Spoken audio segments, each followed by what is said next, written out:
Anybody here from Red Cross? She wasn't able to get a volunteer. Huh? She was not able to get a volunteer. We're getting volunteers. Oh. Okay. Let's do it a little bit. All right.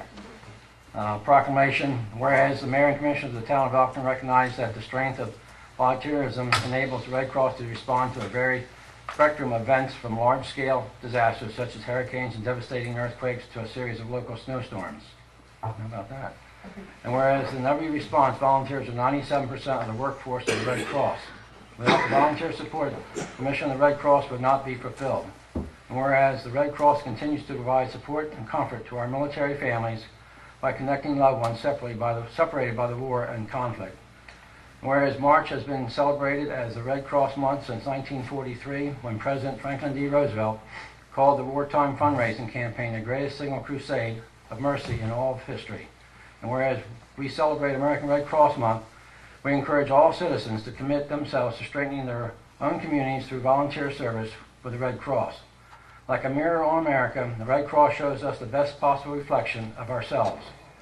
In celebrating American Red Cross Month, we are celebrating the humanitarian and volunteer spirit here in our community and all across America.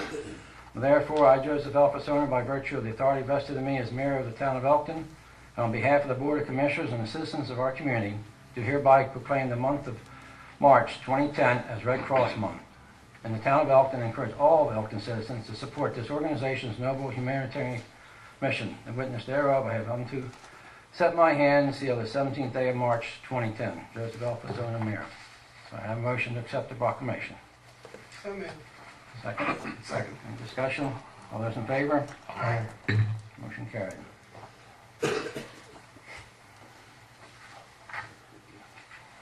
Okay. Lou? No, I don't want to. Nothing? Kim, anything? Okay. I don't have anything, just think it's good with the weather change when we're out of the snow, but that's good. All right, Joe? I don't have anything this evening. John? Only one thing, if March is the Red Cross Month, why are we doing this so late? Should that have been done first, or it really doesn't matter? Well, we can get the notice until... Okay, that's all. That's no problem. Yeah. Thanks. Gary? No. Okay, Lenore Wood? Yes. You can either stand or sit if what you like to do. Oh, I think that's fine.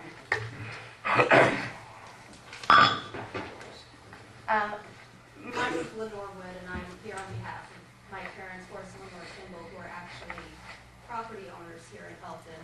I think Eric and I've spoken to you off and on over the last couple of years. I just had a few items of concern that I'd like to address.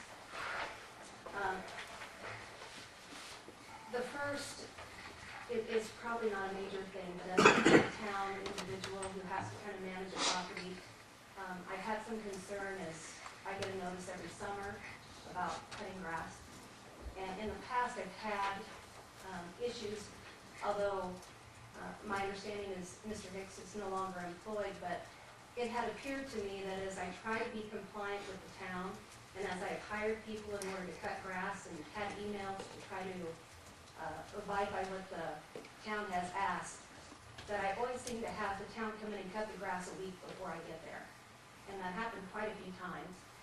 And I don't know if you recall, but about a year and a half ago I spoke to you, and after much discussion, I know you were part of the emails, you had taken away the bill, which I much appreciated. But as an out-of-town property owner, you know, what kind of things can I do in order to help remedy that in the future? We shouldn't be cutting the grass before the limited time's up, that's for sure.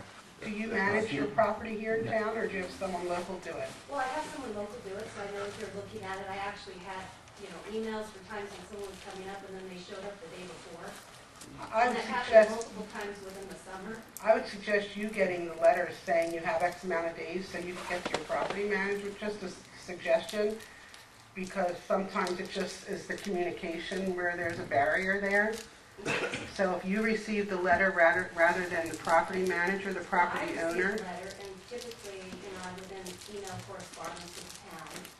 And in particular, I had a summer a year and a half ago where the bill was excessive, where it was cut 3 times during the year. I had someone there, I actually had them there on the same day and had to have a conference call. So anyways, it wasn't as bad as last year.